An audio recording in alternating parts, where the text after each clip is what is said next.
Sempre fui pescador. Comecei minha atividade de pescador com 18 para 19 anos, acompanhando primos e tios que eram pescadores.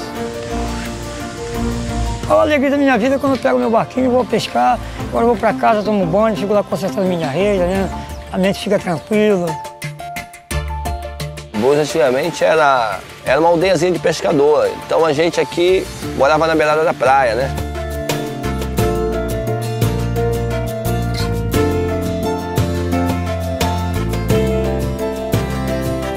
Mas com a evolução as coisas vão mudando, né, cara?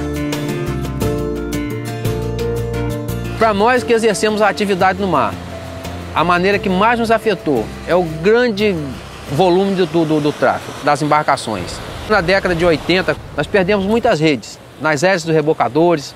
Naquela época não tinha como hoje esse canal de comunicação com a indústria do petróleo, com as empresas de petróleo, onde a pessoa recebe o dano, né? Muitas das vezes alguns pescadores conseguem receber o dano, na época não.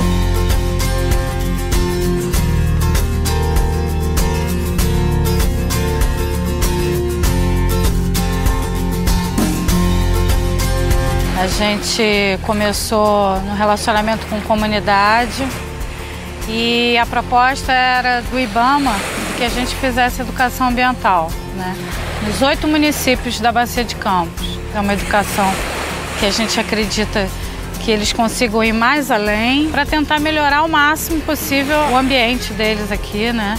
E a conservação do ambiente também. Foi a segunda empresa a nos contactar para tratar do assunto compensação da atividade pesqueira. E foi a primeira que já no início abriu para a gente qual o valor, né, de investimento poderia ter o projeto para que a comunidade pudesse discutir. Eles elegem o projeto que mais atenderia a região.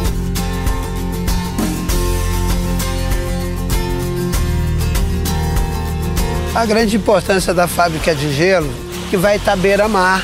Entendeu? O pescador vai ter um preço que vai dar para ele pagar, porque o peixe sem gelo você sabe como é que é, né? Então é difícil assim.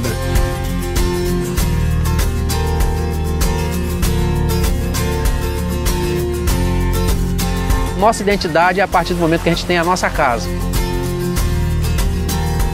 Hoje eles sabem que o sonho é uma realidade, como está sendo entregue hoje a colônia Z19, né? Para dizer sinceramente, a participação do grupo da OGX que esteve com a gente durante todo esse tempo foi muito boa.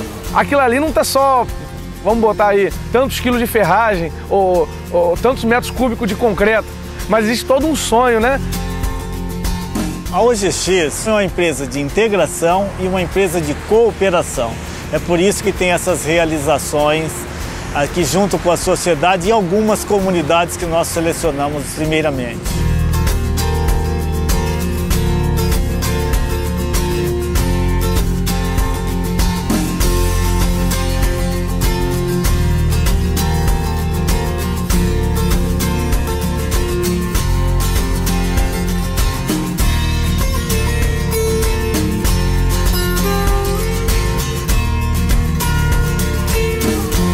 A expectativa é que a OGX fique aqui durante 20, 30 anos. Então, nada melhor do que se construir uma relação amigável, né, e sólida e respeitosa desde o início. A riqueza no mar de petróleo e os pescadores podem viver harmoniosamente. Pescador que diz pescador, se ele não acredita no amanhã, ele não é pescador.